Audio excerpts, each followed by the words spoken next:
Hello বন্ধুরা, সকালের জলখাবারে হোক বা স্কুল কলেজ অফিস টিফিনে ঝটপট কিছু বানাতে মন চাইলে এই রেসিপিটা বানিয়ে দেখতে পারেন। খুবই হেলদি এবং টেস্টি একটি রেসিপি।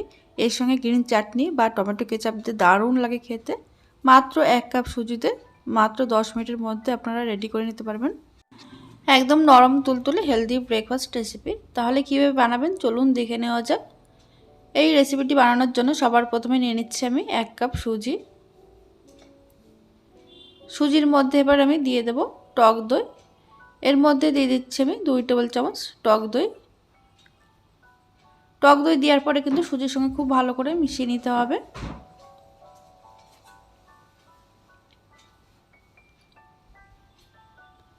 দেখুন খুব ভালো করে মিশিয়ে নিয়েছি। এবারে দেখুন সেই একই কাপ মেপে আমি হাফ কাপ জল নিয়েছি।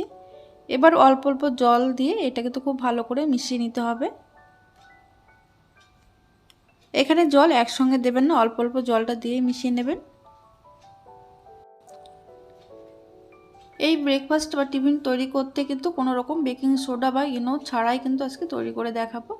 দেখুন মিশিয়ে নিয়েছি, আর জল কিন্তু এখনই আমি পুরোটা দিইনি। এবার এটা ঢাকাতে রেস্টে রেখে দিয়েছি 5 মিনিট।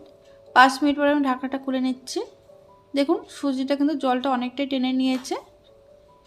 এটা একটু চামচ দিয়ে মিশিয়ে নেওয়ার পর যে বাকি জলটা কিন্তু আমি এবার দিয়ে দেবো। এইভাবে কিন্তু ব্যাটারটা খুব ভালো করে ফেটিয়ে নিতে হবে, তাহলে দেখবেন একদম সফট আর বেশ ফ্লপি হবে।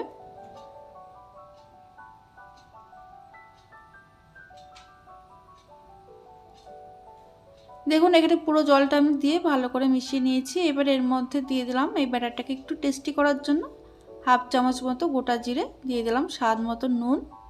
এবার দিয়ে দিচ্ছি এর মধ্যে সামান্য পরিমাণে ধনেপাতা কুচি। এবার এটা খুব ভালো করে মিশিয়ে নেওয়ার পর আরও 1 চামচ জল আমি মিশিয়ে দিলাম। এই ব্যাটারটা কিন্তু খুব বেশি ঘন হবে না আর খুব বেশি পাতলা হবে না।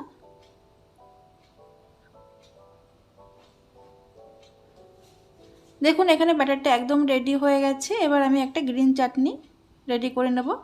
তার জন্য একটা মিক্সিং জারের মধ্যে দিয়ে দিচ্ছি 3টে কাঁচা লঙ্কা, তারপরে দিয়ে দিলাম 2 কোয়া রসুন।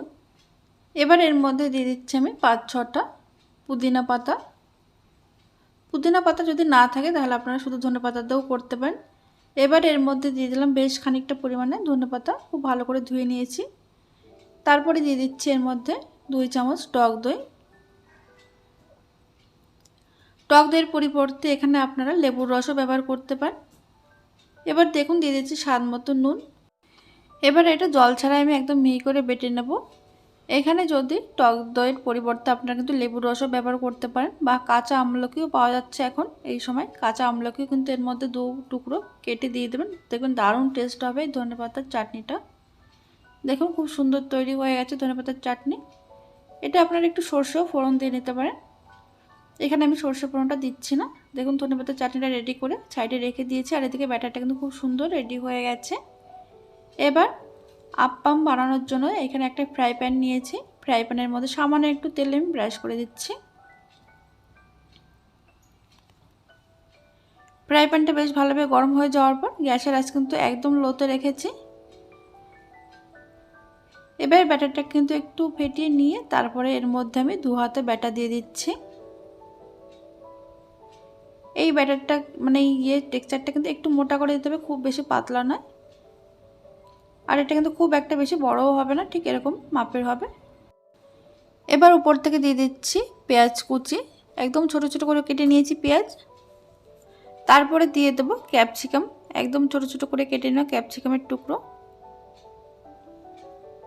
এইভাবে উপর থেকে আমি সাজিয়ে দিচ্ছি, এতে করে দেখতে বেশ ভালো লাগবে আর খাওয়ার সময় কিন্তু ভীষণ ভালো লাগবে। আর দিয়ে দিচ্ছি টমেটো কুচি। টমেটোর দানাটা ফেলে দিয়ে তারপর কিন্তু এরকম ছোট ছোট টুকরো করে কেটে নিতে হবে। তারপরে দিয়ে দিচ্ছি ধনেপাতা কুচি সামান্য পরিমাণে। এবার এর মধ্যে দিয়ে দেবো সামান্য একটু চাট মশলা, এতে করে বেশ ভালো লাগবে খেতে। আর দিয়ে দিচ্ছি সামান্য পরিমাণে নুন, দিয়ে দেবো সামান্য চিলি ফ্লেক্স। এবার গ্যাসের আঁচ লোতে রেখে ঢাকা দিয়ে এটা 2 মিনিট রেখে দেব। 2 মিনিট পর আমি ঢাকনাটা খুলে নিচ্ছি। এবার দেখুন এই সাইড দিয়ে আমি কয়েক ফোঁটা তেল দিয়ে দিচ্ছি, খুবই সামান্য পরিমাণে তেল। এবার এটাকে আমি উল্টে দেব।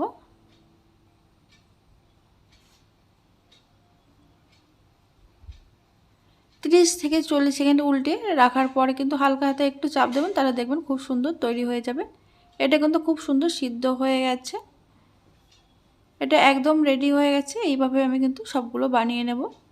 এটা এমনিও খেতে যেমন ভালো লাগে, তেমন টমেটো কেচাপ হোক বা ধনেপাতার চাটনির সঙ্গে দুর্দান্ত লাগে। তাহলে বন্ধুরা, আজকের রেসিপি যদি ভালো লেগে থাকে লাইক কমেন্ট শেয়ার করতে ভুলবেন না। আর সাবস্ক্রাইব করে অবশ্যই পাশে থাকবেন। আর আপনারা এইভাবে অবশ্যই বাড়িতে বানাবেন।